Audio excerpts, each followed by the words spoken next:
Shocking खबर! अहाना और मिली करने जा रहे हैं कुछ ऐसा जिससे पूरा परिवार हिल जाएगा। दुर्गा देवी का गुस्सा आसमान छू रहा है। ये दोनों क्या कर रहे हो? हमारे घर की इज्जत मिट्टी में मिलाओगे क्या? जी हाँ दोस्तों, आने वाले एपिसोड में कहानी लेगी एक ऐसा मोड़ जिसे देखकर आपकी आंखें थम जाएंगी। शाम का वक्त था। हवेली के आंगन में सन्नाटा पसरा हुआ था। हर कोने में उदासी थी, जैसे दीवारें खुद भी आंसू बहा रही हों। घर के हर चेहरे पर चिंता की लकीरें गहरी होती जा रही थीं। मिली के लौटने के बाद जैसे मुसीबतों का सैलाब आ गया था। पैसों की तंगी, रिश्तों में ठंडापन और सबसे भारी दुर्गा देवी की चुप्पी। हवेली जो कभी हंसी की गूंज से भरी रहती थी, अब खामोशी का बोझ उठाए बैठी थी। कोई अपने कमरे में बंद था, कोई अपनी सोचों में गुम। लेकिन तभी उस घुटन भरे सन्नाटे को तोड़ती है अहाना। उसके चेहरे पर वही पुरानी चमक लौट आई थी, कुछ करने की, कुछ बदलने की। वह सीधी पूजा के कमरे में जाती है, जहां दुर्गा देवी माथे पर सिलवटें लिए बैठी हैं। अहाना गहरी सांस लेकर कहती है, माँ, हम कब तक ऐसे बैठे रहेंगे? हमने माँ की मूर्ति के सामने वादा किया था कि इस घर को फिर से संभालेंगे। अब वक्त आ गया है कुछ करने का। दुर्गा देवी उसकी ओर देखती हैं। आंखों में थकान है, लेकिन दिल में एक सवाल, क्या अब भी कुछ बदल सकता है? अहाना आगे कहती है, माँ, अगर हम सब मिलकर मेहनत करें तो मिट्टी से भी सोना बना सकते हैं। पहले तो दुर्गा देवी हल्की सी मुस्कुराती हैं। तुम्हें हर बार कोई ना कोई पागलपन सूझ ही जाता है अहाना। मगर इस बार अहाना की आंखों में जो सच्चा यकीन था, उसने माँ के दिल को भी हिला दिया। ठीक है, बताओ क्या करना है? अहाना के चेहरे पर खुशी की लहर दौड़ जाती है। घर के पुराने कमरे में बहुत सारा सामान पड़ा है, मिट्टी, रंग, औजार। हम सब मिलकर गुड्डे गुड़िया की मूर्तियां बनाएंगे और बेचेंगे। दुर्गा देवी थोड़ी हैरान होती हैं। हाथ से गुड़िया बनाकर घर चलाओगी? अहाना मुस्कुराकर कहती है, हाँ माँ, जब दिल सच्चा हो और मेहनत साफ हो तो मिट्टी भी सोना बन जाती है। बस फिर क्या था, घर में नई जान लौट आती है। सब अपने अपने हिस्से का काम संभाल लेते हैं। दुर्गा देवी पुराने कारीगर सौदा काका को बुलाती हैं, जो कभी इस कला के उस्ताद थे। जैसे ही सौदा काका हवेली में कदम रखते हैं, पीसी मोनी और पोल्टू की नजरें झुक जाती हैं। उन्हें अपने पुराने गुनाह याद आते हैं, लेकिन अब वक्त पछतावे का नहीं, कुछ नया बनाने का था। धीरे धीरे हवेली का सूना आंगन एक छोटे से कारखाने में बदल जाता है। किसी के हाथ में गीली मिट्टी, किसी के हाथ में रंग, और हर चेहरे पर उम्मीद की हल्की सी मुस्कान। लंबे वक्त के बाद हवेली में फिर से हंसी की आवाज गूंजने लगती है। मिली, जो अब तक अपने पति की मौत के दर्द में टूटी हुई थी, अब इस काम में मन लगाने लगती है। उसके कांपते हाथ मिट्टी को आकार देने लगते हैं। हर मूर्ति के साथ जैसे उसका दर्द थोड़ा थोड़ा कम होता जाता है। उसकी आंखों में पहली बार सुकून झलकता है। अहाना उसे दूर से देखती है और मुस्कुरा देती है। देखा माँ, मैंने कहा था यह तरीका काम करेगा। मिली की मुस्कान छोटी थी पर सच्ची। वही मुस्कान जिसने सबके दिलों को छू लिया। लेकिन जहां फूल खिलते हैं वहां कांटे भी होते हैं। तिमोनी यह सब देख रही थी, अंदर ही अंदर जल रही थी। जैसे ही उसने मिली को मुस्कुराते देखा, उसके चेहरे पर तिरस्कार उभर आया। उसने झर भरे लहजे में कहा, वाह, इसके पति को गए अभी कुछ ही दिन हुए हैं और ये यहाँ हंस रही है, मूर्तियां बना रही है। शर्म नहीं आती? उसकी बात तीर की तरह सबके दिल में चुभ गई। आंगन में फिर सन्नाटा फैल गया। मिली का चेहरा उतर गया, उसके हाथ कांपने लगे। आंसू छलकने ही वाले थे कि तभी अहाना आगे बढ़ी। आंखों में आग थी, लेकिन आवाज में हिम्मत। बस बहुत हो गया तिमोनी, अगर अब तूने मिली के बारे में कुछ कहा तो मुझसे बुरा कोई नहीं होगा। सबके सामने अहाना ने मिली को अपने पास खींचा और बोली, ये घर जितना तेरा है उतना ही मिली का भी है। पूरा परिवार चुप था। किसी ने सोचा भी नहीं था कि अहाना इतनी खुलकर बोलेगी। फिर वो आगे कहती है, तुम सबको शायद नहीं पता, ये हवेली, ये आलीशान घर मिली के मम्मी पापा ने बनवाया था। कमरे में सन्नाटा जैसे बिजली बनकर गिरा। हर कोई एक दूसरे का चेहरा देखने लगा। दुर्गा देवी की आंखों में हैरानी के साथ शर्म की भी झलक थी। मिली की आंखों में पहली बार दर्द की जगह गर्व था। दुर्गा देवी धीरे धीरे आगे बढ़ती हैं। मिली के सिर पर हाथ रखती हैं। बेटा, तू सही थी, हम गलत थे, तेरे बिना ये घर अधूरा था।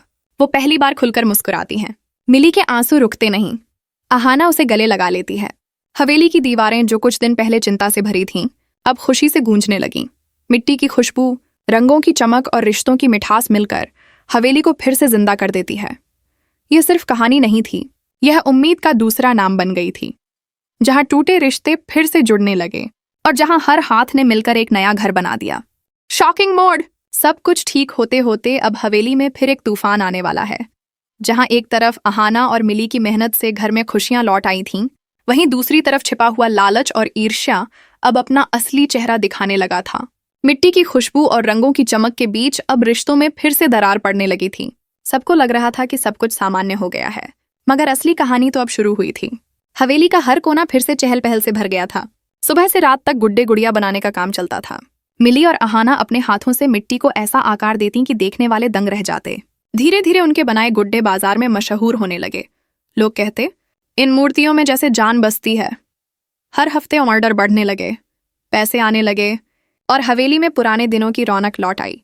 लेकिन जहां सफलता होती है वहां जलन भी पैदा होती है, और यही जलन अब हवेली की सबसे बड़ी दुश्मन बनने वाली थी। तिमोनी के दिल में आग सुलग रही थी। उसे समझ नहीं आ रहा था कि इतनी मुश्किलों के बाद भी सबका प्यार अब मिली के हिस्से में क्यों आ गया। वो अक्सर अकेले बैठी मिली को घूरती रहती। उसके चेहरे की मुस्कान उसे खलती थी। एक दिन उसने पोल्टू से कहा, अब अगर हमने कुछ नहीं किया तो ये हवेली पूरी तरह उसी के नाम हो जाएगी। फिर हम सब बस नौकर बनकर रह जाएंगे। पोल्टू ने डरते हुए पूछा, पर करेंगे क्या? तिमोनी के चेहरे पर चालाकी की मुस्कान फैल गई। बस अब वक्त है उसे वहीं पहुंचाने का जहां से वो आई थी, टूटेपन और दर्द में। उसी रात हवेली के पुराने स्टोर रूम में दोनों कुछ खोज रहे थे।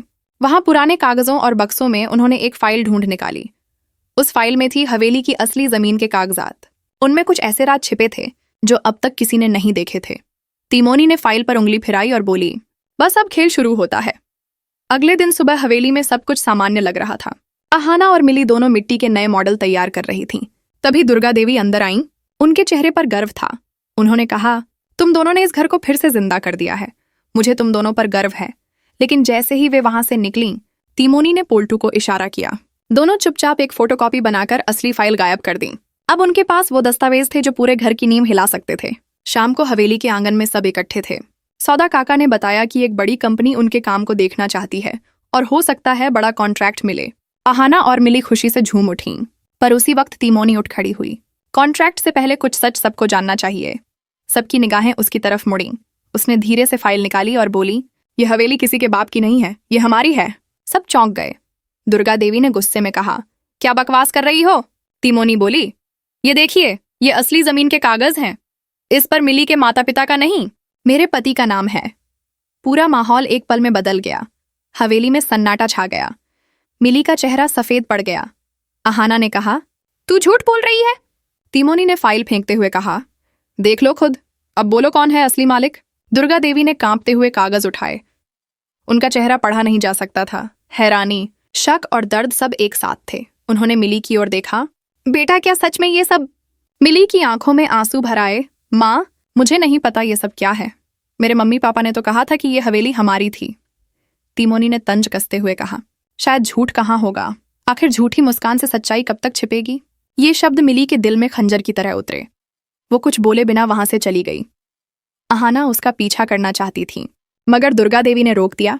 रुको अहाना, पहले सच जानना होगा। रात का अंधेरा फैल चुका था। हवेली के कमरे में सिर्फ दिए की रोशनी जल रही थी। दुर्गा देवी अकेली बैठी फाइल के कागज पलट रही थीं। हर पन्ने पर एक कहानी थी, पुरानी तस्वीरें, दस्तखत, जमीन के दस्तावेज। अचानक उन्हें एक पन्ना मिला जिसमें पुरानी तारीख के साथ एक हस्ताक्षर था जो न तो मिली के पिता का था, न ही तिमोनी के पति का। उन्होंने ध्यान से देखा। वो किसी और का नाम था, रामनाथ कौल। दुर्गा देवी के हाथ कांप गए। ये कौन है?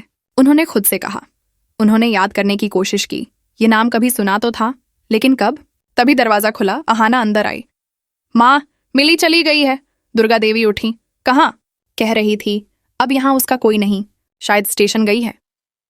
ये सुनकर दुर्गा देवी के कदमों तले जमीन खिसक गई। अगली सुबह सूरज की पहली किरण के साथ हवेली का माहौल बदला हुआ था। मिली का कमरा खाली था। सिर्फ उसकी बनाई अधूरी गुड़िया मेज पर रखी थी। उसके अधूरे चेहरे पर मिट्टी की दरारें थीं, जैसे खुद मिली का दर्द उसमें बसा हो। अहाना की आंखों से आंसू थम नहीं रहे थे। उसने गुड़िया को उठाकर सीने से लगाया। मिली, तू लौट आ। तभी सौदा काका अंदर आए। बिटिया, ये देखो। उनके हाथ में वही फाइल थी जिसमें अब कुछ पन्ने नहीं थे। किसी ने इसमें से असली कागज निकाल लिए हैं। अहाना ने झट से फाइल ली। पन्ने पलटे। सच में आधे दस्तावेज गायब थे। अब खेल और गहरा हो गया था। तिमोनी और पोल्टू अब खुलकर साजिश रचने लगे थे। वो चाहते थे कि मिली कभी वापस ना आए, ताकि हवेली और बिजनेस दोनों पर उनका कब्जा हो सके। पोल्टू ने कहा, अगर मिली वापस आई तो सब सच सामने आ जाएगा। तिमोनी बोली, वो लौटेगी नहीं, मैंने उसका रास्ता पहले ही बंद कर दिया है। उसी वक्त शहर के दूसरी तरफ मिली स्टेशन के पास बैठी थी। उसके चेहरे पर थकान थी, आंखों में आंसू और दिमाग में 1000 सवाल। उसे समझ नहीं आ रहा था कि आखिर सच कौन बोल रहा है। तभी एक बूढ़ा आदमी उसके पास आया। बेटी, तू मिली है ना? मिली ने हैरानी से देखा। जी, आप मुझे जानते हैं? उसने मुस्कुराकर कहा। मैं रामनाथ कौल हूं, तेरे पापा का पुराना दोस्त। तू हवेली की है ना? मिली का दिल जोर से धड़का। वही नाम जो फाइल में लिखा था। रामनाथ ने उसे एक पुराना लिफाफा दिया। तेरे पापा ने कहा था जब कभी हालात बिगड़े ये कागज देख लेना। मिली ने कांपते हाथों से लिफाफा खोला। उसमें असली जमीन के कागजात थे। हवेली वाकई उसके माता पिता की थी। उसके आंसू झरझर गिर पड़े। रामनाथ ने कहा, सच हमेशा देर से जीतता है, लेकिन हारता नहीं। मिली उठ खड़ी हुई। उसके चेहरे पर अब दर्द नहीं था, बल्कि आग थी। अब मैं लौटूंगी और सच सामने लाऊंगी। स्टेशन की सीढ़ियों से उतरती हुई मिली अब वो कमजोर लड़की नहीं थी। हवेली में अब एक नया तूफान आने वाला था, और इस बार उसका नाम था मिली की वापसी।